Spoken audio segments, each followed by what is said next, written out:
All right, so in this video, I'm going to talk a little bit about some different types of capital budgeting projects.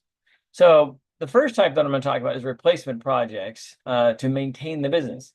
So the idea behind this would be if I had a piece of equipment that is necessary to produce my product and it's wearing out. And so in order to just continue doing what I've been doing as a business, I have to replace it. So if I'm thinking about replacing it, I might have an opportunity to select replacement equipment A or replacement equipment B. And they may cost different amounts up front. They may cost different amounts to maintain over the next 10 years. So as a result, I'm trying to figure out, should I buy equipment A? Should I buy equipment B? What should I do? How do I make that choice? And that's basically a question that capital budgeting is going to help us answer.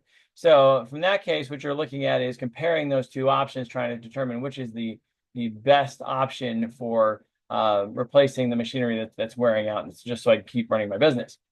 I can also have replacement projects to reduce costs. So if I have replacement projects to reduce costs, what this would look like would be a situation in which I may have a piece of machinery or equipment that may be completely fine. There's nothing wrong with it. It still works. However, I could replace it with another piece of equipment that actually might cost less to operate and run. And so I'm looking at, well, in this case, if I am essentially going to take out this equipment that I already had, I'm going to get rid of that, and I'm going to put in its place some other piece of equipment.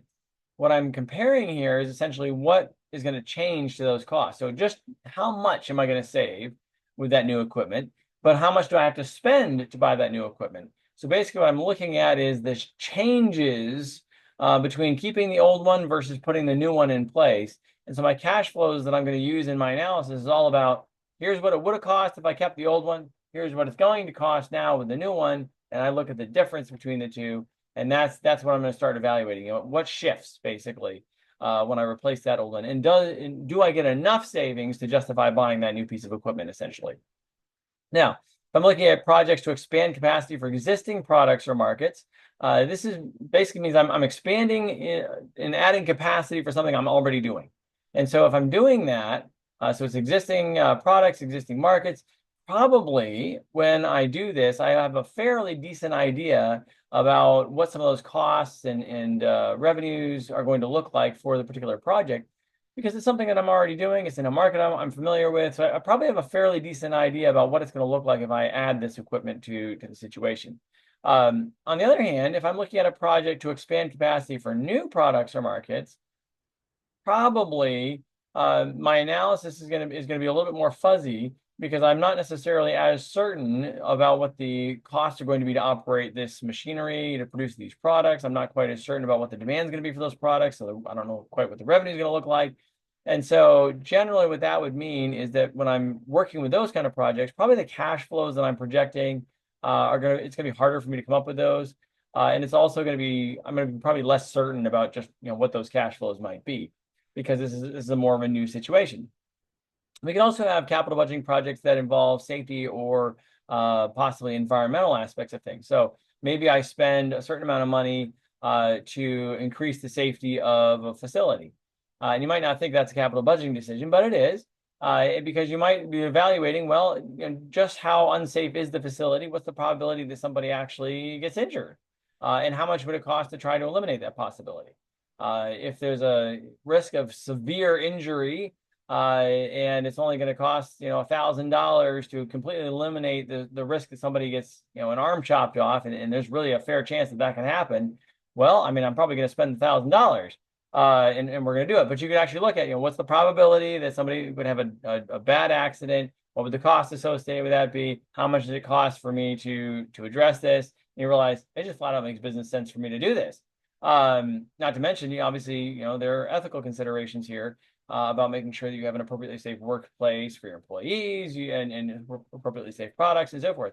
On the other hand, sometimes what can happen is a situation in which you evaluate it and you realize, well, there are always some risks that are going to be involved in different kinds of work environments. For instance, construction tends to be inherently more risky than some other professions.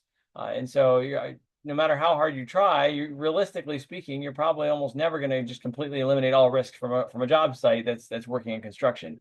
It doesn't mean you shouldn't try, but it does mean that just by nature, I mean, things happen. And so how much you try to mitigate that, well, at some level, it kind of depends on, what the cost might look like.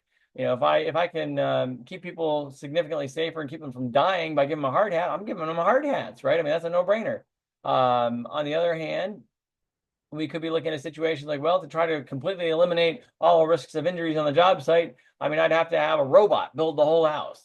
Like, well, I mean, at least at this point in time, that would just be prohibitively expensive. There's no way we're going to be able to build the house on budget, or even, nobody's gonna be able to afford a house almost at this point. So, there is some weighing of things, which gets a little bit interesting with some of those.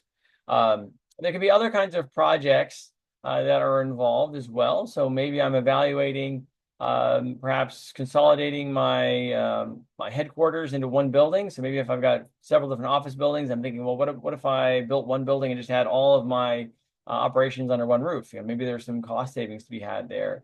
And so I can evaluate that from a capital budgeting standpoint.